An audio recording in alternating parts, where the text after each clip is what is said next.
Hello and welcome to our channel. आज हम start करने वाले हैं सबसे पहला चैप्टर क्लास 12 का बिजनेस स्टडीज का nature and significance of business. ठीक है, स्टार्ट करते हैं बिना कोई देरी के हमारे चैप्टर को। सबसे पहले ये पूरा चैप्टर समझने के लिए आपको एक बहुत इंपॉर्टेंट कॉन्सेप्ट पढ़ना पड़ेगा कि मैनेजमेंट क्या है। ठीक है, क्योंकि हम लोग कौन सा चैप्टर पढ़ रहे हैं, मैनेजमेंट के बारे में। ठीक है, तो मैनेजमेंट का मतलब क्या होता है, उसका कॉन्सेप्ट क्या है, उसका डेफिनेशन क्या है, फिर उसकी कुछ इंपॉर्टेंट कॉन्सेप्ट्स है, ये जो मैंने ओवरऑल यहाँ पे समराइज किया है। ये सारा कंटेंट आपके टेक्स्ट बुक का है, एनसीईआरटी का है, वहां पे बड़े बड़े पैराग्राफ्स में दिया हुआ है, इसलिए हमने आपके लिए नोट्स बनाए हैं ताकि आपको ज्यादा टेंशन लेने की जरूरत नहीं है, ज्यादा वहां पे हासिल करने की जरूरत नहीं है। आपके टेक्स्ट बुक को लेके आप यहाँ से कंटेंट देख सकते हो, इसको नोट डाउन कर सकते हो। ये सारा कंटेंट एनसीईआरटी का ही है और कुछ बाहर का है नहीं। तो आपको इतना ही पढ़ना है, ये जो हम नोट प्रोवाइड करें वही पढ़ना है, कॉन्सेप्ट क्लियरिटी लानी है, हेडर्स को याद रखना है और आप अंदर का कंटेंट आराम से खुद से भी लिख पाओगे। ठीक है, चलो स्टार्ट करते हैं वीडियो। सबसे पहले मैनेजमेंट, उसका क्या मतलब है? It is the process of getting things done with the aim of achieving goals effectively and efficiently.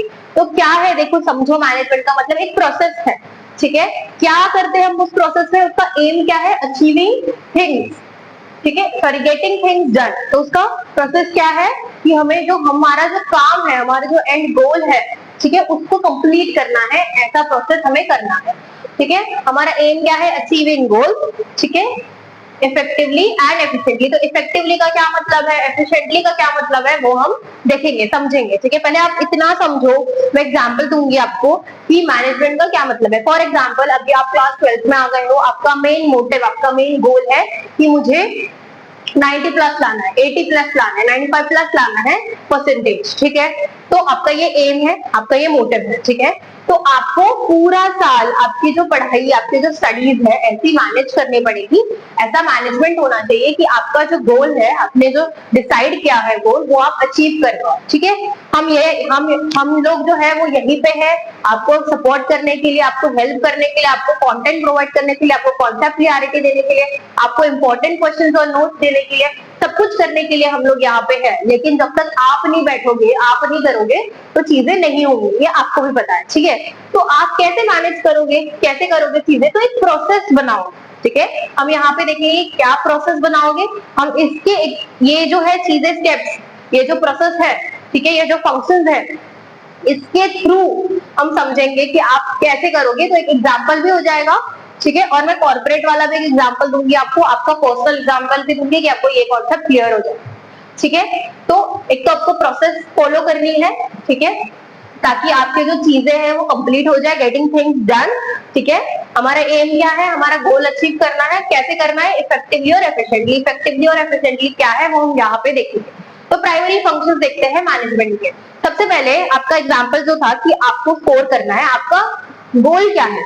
ठीक है, आपको अचीव करना है गोल को। आपका गोल क्या है कि आपको 95 प्लस लाना है। हम ज्यादा सोचेंगे, हमारा जो भी पोटेंशियल है, ठीक है, अगर आप 70 के भी बच्चे हो, आप 60% में लाते हो, अभी तक आपने 60-70 में लाया है, 80 में लाया है, तो भी आप 90 प्लस स्कोर कर सकते हो, 95 प्लस स्कोर कर सकते हो। अपने आप को डाउट मत करो, बस मेहनत करो।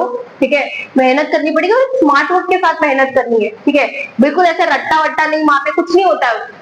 ठीक है, तो आप 70% लाते हो तो उतने में ही रह जाओ, नहीं, हमें स्मार्ट वर्क के साथ हार्ड वर्क करना है। ठीक है, तो कैसे करेंगे हम, क्या प्रोसेस फॉलो करेंगे? क्योंकि हम लोग प्रोसेस फॉलो करने वाले हैं। तो क्या है, सबसे पहले planning, deciding in advance what to do and how to do. तो पहले आप प्लान करोगे, क्या प्लान करोगे? चलो अभी हमारा सेशन चालू हो गया है स्कूल में, हमारे कॉलेज में 2 चैप्टर हो गए, 3 चैप्टर हो गए, पर्टिकुलर बिजनेस स्टडीज के, अकाउंट के 2 चैप्टर हो गए, 1 चैप्टर हो गया। अब मुझे कोप करना है, तो मैं क्या करूंगी या करूंगा कि मैं पहले बुक्स मेंटेन करूंगा। ठीक है, जो स्कूल में करा रहे हैं उसके लिए एक बुक मेंटेन करूंगा, उसको प्रॉपरली नोट डाउन करूंगा, ध्यान दूंगा क्लास।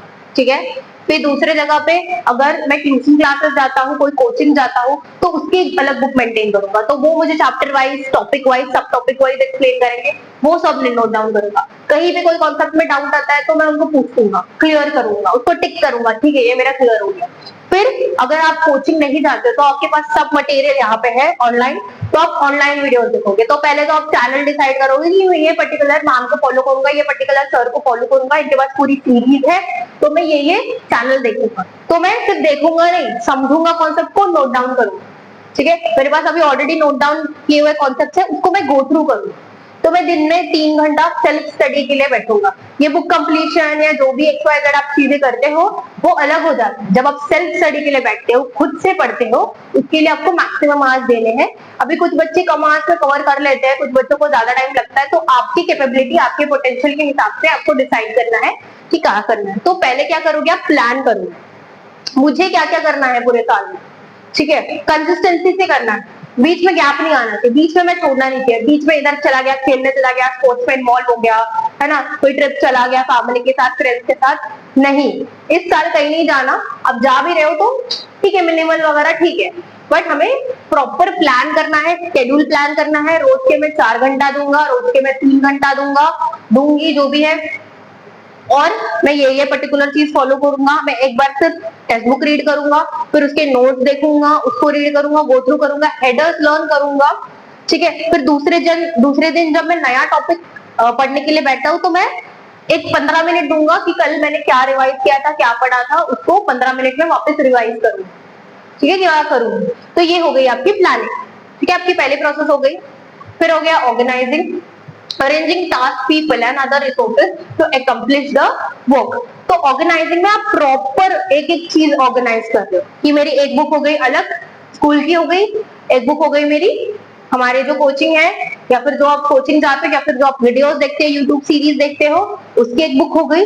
ठीक है, आपकी एक टेक्स्ट बुक हो गई। तो ये 3 बुक में से ही आपको बार बार रिवाइज करना है, बार बार सब कुछ पढ़ना है। फिर आपने अलग अलग कॉन्सेप्ट के लिए अलग अलग पार्ट बना लिए। एक ही बुक में बिजनेस स्टडीज आधा बना लिया, आधा अकाउंट्स बना लिया, फिर आप उसको फॉलो कर रहे हो।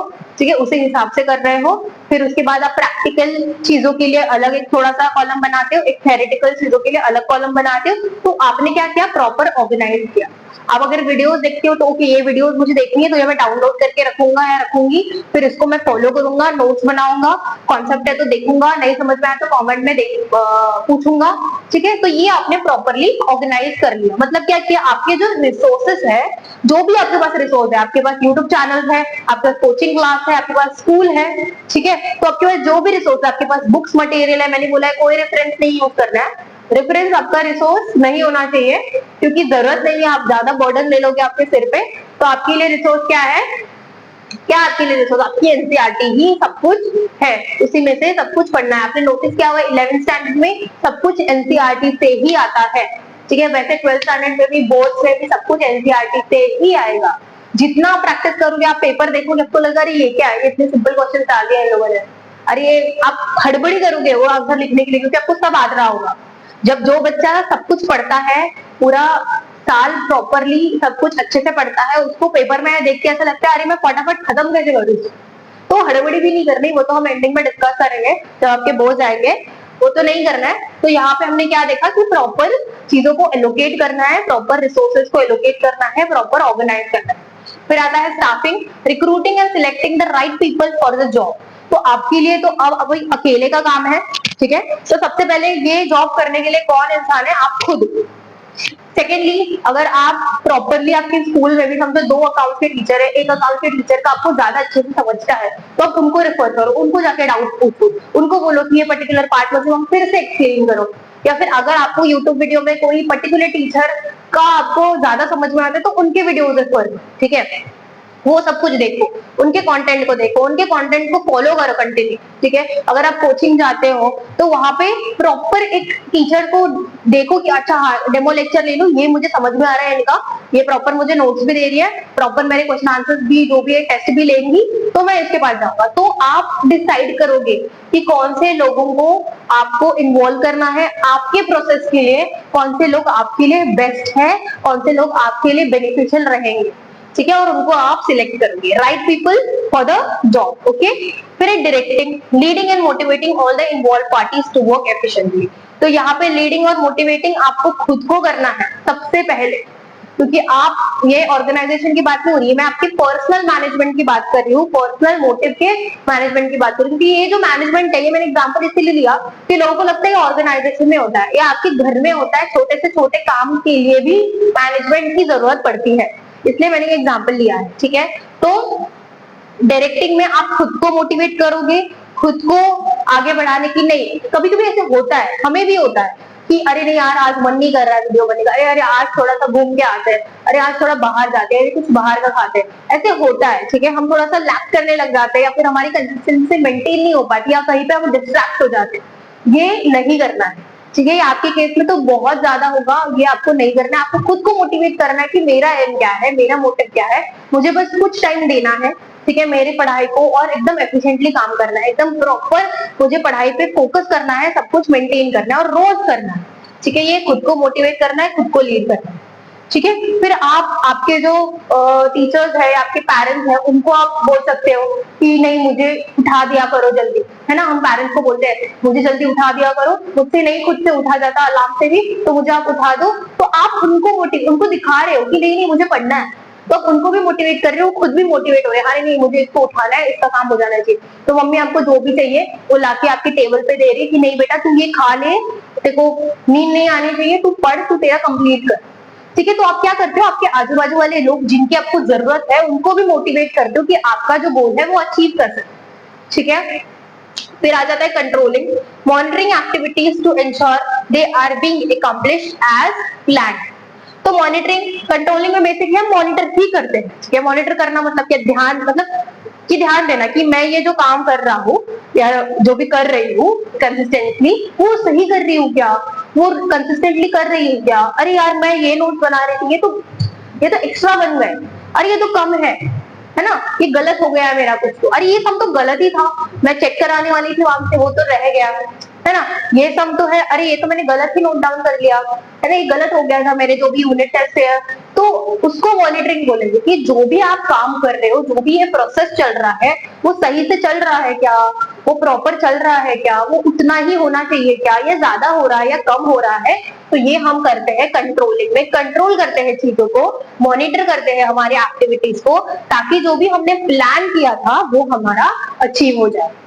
ठीक है, अब हम बोल रहे थे बार बार इफेक्टिवली एंड एफिशिएंटली क्या होता है। ठीक है, तो पहले ये समझ लेते हैं, effectiveness refers to a complete task and achieving goal, completing task and achieving goal, it focuses on end results, doing right things। तो effectiveness का मतलब क्या है कि मेरा जो भी गोल है, मेरा जो भी टारगेट है, जो भी मेरा एम था, वो मेरा कंप्लीट होना ही चाहिए।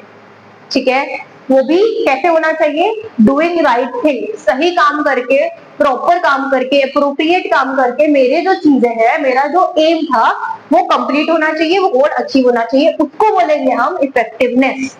ठीक है, आपको समझ में आना चाहिए कॉन्सेप्ट। फिर है efficiency, involving completing task correctly and with minimum cost.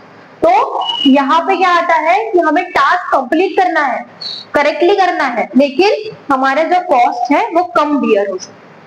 ठीक है, तो यहाँ पे अगर आप ये पूरा प्रोसेस प्रॉपरली करोगे तो आपका इफेक्टिवनेस हो जाएगा।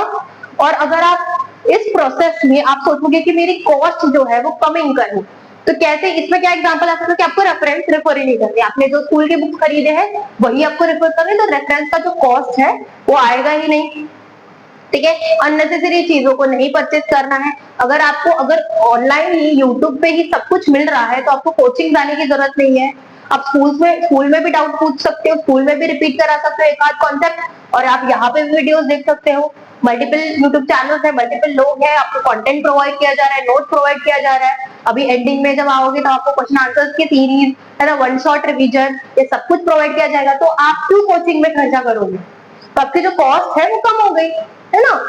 तो यहाँ पे हम कॉस्ट का देखते हैं कि हमारी जो कॉस्ट है वो मिनिमम हो, मिनिमल हो, ताकि हमारा जो एंड रिजल्ट है, जो आउटपुट है वो ज्यादा दिखे। ठीक है, तो इफेक्टिवनेस और एफिशिएंसी, तो यहाँ पे बैलेंस होना चाहिए इफेक्टिवनेस और एफिशिएंसी का। सिर्फ इफेक्टिवनेस पे काम करोगे, एफिशिएंसी पे काम नहीं करोगे तो क्या होगा, देखो, high effectiveness with low efficiency can lead to high cost.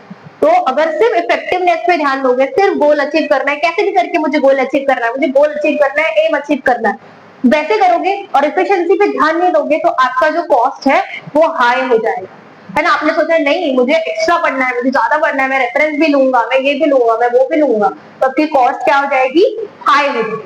ठीक है, तो वो नहीं करना है। फिर आता है high efficiency with low effectiveness, can result in unmet goals. तो अपनी एफिशिएंसी तो ज्यादा लगा ली, लेकिन इफेक्टिवनेस नहीं है, तो आपके गोल ही कैसे कंप्लीट होंगे? आपने सोचा कि नहीं जाने दो, पैसों का कुछ नहीं है, मुझे मार्क्स चाहिए, है ना, मुझे ज्यादा स्कोर करना है, तो मैं ले लूंगा रेफरेंस, मैं चला जाऊंगा कोचिंग, एक्स्ट्रा कोचिंग। कुछ कुछ बच्चे तो अलग अलग कोचिंग लगाते हैं, बिजनेस स्टडीज के लिए अलग, अकाउंट्स के लिए अलग, इकोनॉमिक्स इंग्लिश के लिए अलग, ऐसे अलग अलग कोचिंग लगाते हैं। जाने दो, पैसा मुझे स्कोर करना है। तो अगर आप सिर्फ एफिशिएंसी पे ध्यान दोगे और गोल्स पे नहीं ध्यान दोगे, कोचिंग लगा ली लेकिन जो मेरा प्रोसेस था, जो मेरा प्रॉपर प्लान शेड्यूल था, उसको तो मैं फॉलो नहीं कर पा रहा हूँ, कोचिंग में ही ज्यादा टाइम जा रहा है ना। मैं जाते वक्त मुझे 15-20 मिनट लग गए, आते वक्त 15-20 मिनट लग गए, उसमें आधा 1 घंटा चला गया, फिर उसके बाद 3 घंटे क्लास, 2 घंटे क्लास, अलग अलग क्लास, अलग अलग जगह पे जाना है, तो उसमें ही टाइम चला गया, तो मुझे सेल्फ स्टडी के लिए टाइम ही नहीं मिल रहा। तो इफेक्टिवनेस कैसे होगा? लो इफेक्टिवनेस होगा। प्रोसेस जो डिसाइड किया था, जो प्लान किया था, वो तो कंप्लीट ही नहीं किया हमने, पैसा तो खर्च कर लिया बहुत सारा। तो यहाँ पे क्या होगा? एफिशिएंसी ज्यादा होगी लेकिन हमारे गोल्स पूरे नहीं होंगे, ठीक है, अनमेट गोल्स हो जाएंगे, ठीक है, हम गोल्स अचीव नहीं कर पाएंगे, ठीक है। इसलिए द आइडियल सिनेरियो क्या होगा? अचीविंग गोल्स मतलब इफेक्टिवनेस और ऑप्टिमम यूज ऑफ रिसोर्सेज। जो भी रिसोर्स हम यूज कर रहे हैं, सिर्फ मनी की बात नहीं होती यहाँ पे, है ना, जो भी रिसोर्सेज आप यूज कर रहे हो वो भी आप ऑप्टिमल यूज करो, जितनी जरूरत है उतने ही यूज करो, ठीक है। अपने हिसाब से कुछ भी आलतू फालतू कुछ नहीं करना है, ऑप्टिमल यूज करना है। तो आप एफिशिएंसी, तो मतलब क्या है कि इफेक्टिवनेस भी होना चाहिए और एफिशिएंसी भी होना चाहिए, तो ही आप एक सक्सेसफुल मैनेजमेंट, मतलब बेसिकली आप सक्सेसफुली आपका जो भी गोल है वो अचीव कर पाओ, ठीक है। आई होप आपको पूरा कॉन्सेप्ट क्लियर हो गया होगा, ठीक है। मैं एक छोटा सा example organisation point of view से देना चाहती हूँ, क्योंकि ये आपका पर्सनल पॉइंट ऑफ व्यू से हो गया, लेकिन आगे जाके आप ऑर्गेनाइजेशन के क्या बोलते हैं पॉइंट ऑफ व्यू से चीजों को देखोगे। ये मैंने आपके मोटिवेशन के लिए भी, आपको एक गाइडेंस करने के लिए भी, और आपको समझ में आएगा ज्यादा, आप रिलेट कर पाओगे, इसलिए मैंने ये एग्जाम्पल दिया था कि आप खुद से, खुद का जब एग्जाम्पल होता है ना तो बच्चे जल्दी रिलेट कर पाते हैं। मैं खुद भी ऐसे ही पढ़ती थी, मुझे भी कॉन्सेप्चुअल बेस्ड चीजें सुनना, एग्जाम्पल सुनना, ये समझ के ज्यादा मजा आता था, जल्दी समझ में आता था और याद भी रहता था। अभी आप एग्जाम में जब ये लिखोगे आपको याद रहेगा, अरे मैम ने ये एग्जाम्पल दिया था, ये भी मैं खुद के वर्ड से लिख सकता हूँ, लिख सकती हूँ, कोई आपके मार्क्स नहीं काटेगा। उल्टा ऐसे जब एग्जाम्पल्स, रियल टाइम एग्जाम्पल्स आप देते हो तो ज्यादा इंप्रेस हो जाती है टीचर्स और बोलते अरे नहीं यार, इसको पूरा कॉन्सेप्ट क्लियर है, इसने अपना खुद का एग्जाम्पल बना के डाला, ठीक है, किसी का कुछ रट्टा मारा नहीं है, बुक का कुछ नहीं है, खुद का है, तो ज्यादा इफेक्टिव हो जाता है, ठीक है। फिर ये अगर आप एग्जाम्पल लोगे ऑर्गेनाइजेशनल पॉइंट ऑफ व्यू से तो कैसे होगा? समझो फॉर एग्जाम्पल आप एक ऑर्गेनाइजेशन के मैनेजर हो, ठीक है, आप मिडिल लेवल मैनेजर कंसीडर कर सकते हो, हाई लेवल मैनेजर भी कंसीडर कर सकते हो, ठीक है, कोई भी आप डिपार्टमेंट मैनेजर हो या ओवरऑल एग्जीक्यूटिव हो या जो भी हो, आप एक पर्टिकुलर मैनेजर हो, ये हम समझ लेते हैं। तो सबसे पहले आपका क्या एम है, आप एज अ मैनेजर क्या एम है कि आपको आपकी कंपनी को प्रॉफिट कमा के देना है, ठीक है, रेवेन्यू ज्यादा जनरेट होना चाहिए, ज्यादा प्रॉफिट आना चाहिए। तो पहले तो आप प्लान करोगे, ठीक है, आप डिसाइड करोगे एडवांस में ही कि हमें क्या क्या करना है, ठीक है। आपको समझो टारगेट दिया है कि 3 महीने के अंदर ये हमें कंप्लीट करना है, तो 3 महीने में मुझे क्या क्या करना है, फिर मैं क्या क्या करूंगा, ये प्लान करूंगा, मैं पूरा एक शीट बनाऊंगा, प्लानिंग होगी, ठीक है। फिर उसके बाद ऑर्गेनाइजिंग, फिर जो भी मैंने प्लान किया है, जो भी रिसोर्सेज मैं यूज करने वाली हूँ उस प्लानिंग में उसको मैं प्रॉपर्ली ऑर्गेनाइज करूंगी, ठीक है। चलो ये चीजें हमें लगेंगी, ये टूल्स मशीनरी लगेंगी, ये प्रोडक्शन के लिए इसको साइड में रखो, फिर ये हमें और एक्स्ट्रा कुछ टूल्स इक्विपमेंट्स लगेंगे, इसको साइड में रखो, ये लोग हमें लगेंगे, अच्छा ये वाला जो हमारा एम्प्लॉय है वो किस काम में ज्यादा अच्छा है उसको यहाँ पे लगा दो। तो ये सब हम ऑर्गेनाइज करेंगे, उसका प्रॉपर शीट बनाएंगे, प्रॉपर अलग अलग कैटेगरीज में उनको डालेंगे और एक पर्टिकुलर जो रिसोर्सेज है उसको चीजों में, प्रॉपर चीजों में एलोकेट कर देंगे जहां पे जिसकी जरूरत है, ठीक है। फिर आ जाएगी स्टाफिंग। तो अभी ये काम करने के लिए मैं 3 महीने के अंदर मुझे ये कंप्लीट करना है, टारगेट अचीव करना है, तो ये 4 जो एम्प्लॉयज है वो बेस्ट रहेंगे इस काम के लिए। एडवर्टाइजिंग का काम है, ये 2 एम्प्लॉयज बहुत अच्छे एडवर्टाइजिंग में, बहुत अच्छा बोलते हैं, बहुत अच्छा कंटेंट लिखते हैं, बहुत अच्छा डिलीवर करते हैं, इनको दोनों को डालो। फिर ये जो एक एम्प्लॉय है वो अकाउंट में काफी अच्छा है, तो इसको सब अकाउंटिंग वगैरह रिपोर्ट बनाने के लिए रख दो, ये 3 महीने के लिए, ठीक है, ये टारगेट अचीव करने के लिए।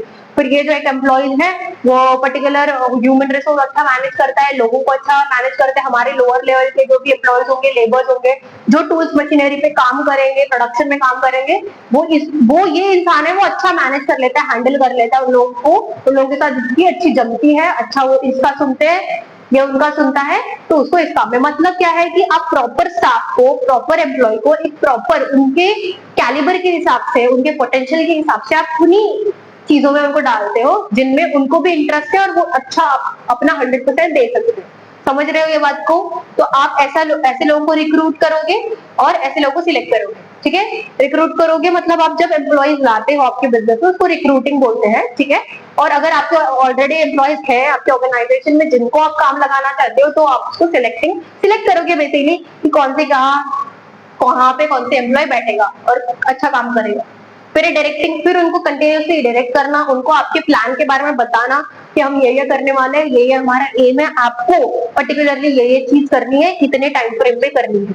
तो आप उनको डायरेक्ट करोगे, लीड करोगे, है ना? आप लीड कर रहे हो, आप उनको बता रहे हो। फिर उसके बाद उनको ऐसे वे में मोटिवेट करोगे कि आप ये करोगे, ये टारगेट अचीव करोगे तो आपको पर्सनली ये प्रॉफिट होगा, ठीक है? क्योंकि एम्प्लॉयज भी क्या सोचते हैं कि मेरा पर्सनल गेन क्या होगा, ठीक है मैं ऑर्गेनाइजेशन के लिए तो करूंगी, उनका तो फायदा होगा लेकिन मेरा क्या फायदा होगा, ठीक है? मुझे तो सैलरी मिलती है वही मिलेगी, तो मैं एक्स्ट्रा एफर्ट क्यों लगाऊं, मैं और 1 घंटा क्यों बैठूं, मैं 2 घंटा क्यों बैठूं, मैं एक्स्ट्रा काम क्यों करूं, है ना? तो उनको आपको मोटिवेट करना है ऐसे वे में, ऐसे उनको दिखाना नहीं है, मतलब देना भी है कि आपको पर्टिकुलरली ये बेनिफिट्स होंगे, ये पर्क्स और मिलेंगे, ये एक्स्ट्रा आप टारगेट अचीव करोगे तो ये एक्स्ट्रा अमाउंट आपको मिलेगा, ये कमीशन मिलेगा, जो भी डिसाइडेड है वो आप उनको मोटिवेट करना है, ऐसे उनको दिखाना है कि हम साथ में एक टीम है, हमको ये टारगेट अचीव करना है, ठीक है? तो आपको आपके एम्प्लॉयज को जो भी पार्टीज इन्वॉल्व है उनको मोटिवेट करना है, लीड करना है, वो आ जाएगा डायरेक्टिंग में। फिर आएगा कंट्रोल में। फिर आपको ध्यान देना है कि जो सारे एम्प्लॉइज हैं, जो सारा काम चल रहा है प्रोडक्शन से लेके फिर आगे प्रोडक्ट, अगर आपका पैकेजिंग हो रहा है, लेबलिंग हो रहा है, फिर लोग कैसे काम कर रहे हैं, आपका जो लोअर लेवल ऑफ मैनेजमेंट है वो कैसा काम कर रहा है ना? फिर आपके जो मैनेजर्स को आपने जो काम डिपार्टमेंट वाइज डिवाइड करके दिए हैं वो कैसा काम कर रहे हैं, है ना? वो प्रॉपर कर रहे हैं क्या, कहीं पे कोई लूपहोल हो रहा है क्या, कहीं पे किसी को कुछ समझ नहीं आ रहा है, किसी को मेरी हेल्प की जरूरत है क्या, फिर या किसी को कुछ एक्स्ट्रा रिसोर्स की जरूरत है क्या, ये सब कुछ देखना है, इसका ध्यान देना, उसको बोलेंगे मॉनिटरिंग, और उसको हम लोग कंट्रोल करेंगे ताकि हमने जो प्लान किया था वो हमारा प्रॉपरली क्या बोल सकते हैं अचीव कर पाए, हम उस गोल को अचीव कर पाए, ठीक है? आई होप आपको ये एक एग्जाम्पल से भी चीजें समझ गई होंगी कि क्या होता है मैनेजमेंट ये बड़े ऑर्गेनाइजेशन में या मिडिल लेवल ऑर्गेनाइजेशन में, लोअर ऑर्गेनाइजेशन में नहीं, ऐसे नहीं कि एक ही में होता है, सारे टाइप के ऑर्गेनाइजेशन में होता है, ऐसा नहीं है कि सिर्फ बड़े ऑर्गेनाइजेशन में होता है, ऐसे नहीं कि सिर्फ छोटे ऑर्गेनाइजेशन, सारे टाइप के ऑर्गेनाइजेशन में होता है। आपके पर्सनली आप अगर छोटी मोटी चीजें कर रहे हो उसमें भी आप मैनेजमेंट इन्वॉल्व कर सकते हो, उसमें हो जाती है इन्वॉल्व, और ऐसा कुछ नहीं है कि ये सिर्फ कंपनीज में होता है, ये आपके पर्सनल लाइफ में भी होता है, और छोटे मोटे चीजों में भी मैनेजमेंट हमें करनी पड़ती है, ठीक है? इवन जब मम्मी आपका खाना बनाती है, अगर कोई बहुत गेस्ट आ रहे हैं, 10 गेस्ट आ रहे हैं, 15 गेस्ट आ रहे हैं, तो उनको भी मैनेज करना पड़ता है कि मुझे ये इतने आइटम्स बनाने हैं घर पे, तो मुझे ये पहले बनाना पड़ेगा, ये बाद में बनाना पड़ेगा, ये इसकी प्रोसेस है, और ये सारे स्टेप्स उनको भी फॉलो करने पड़ते हैं, ठीक है? आई होप आपको ये पूरा क्लियर हो गया होगा, तो आप ये सब नोट डाउन कर लो और फिर हम चैप्टर कंटिन्यू करते हैं।